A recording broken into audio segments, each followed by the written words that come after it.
આવ્યા છે અને બહુ મોજ જેવી છે.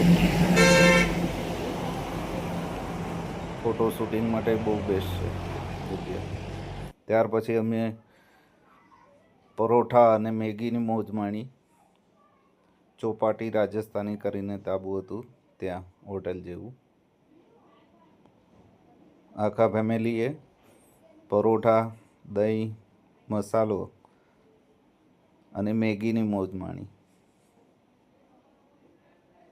તો પ્રથમ મેગી ખાય છે, પરીપો મેગી ખાય છે. અમે બધાએ પરોઠાની મોજ માણી મસૂરીમાં. એકવાર જરૂર ખાજો અહીં આ હોટલમાં. પરોઠા અને દહીં જોરદાર મળે છે.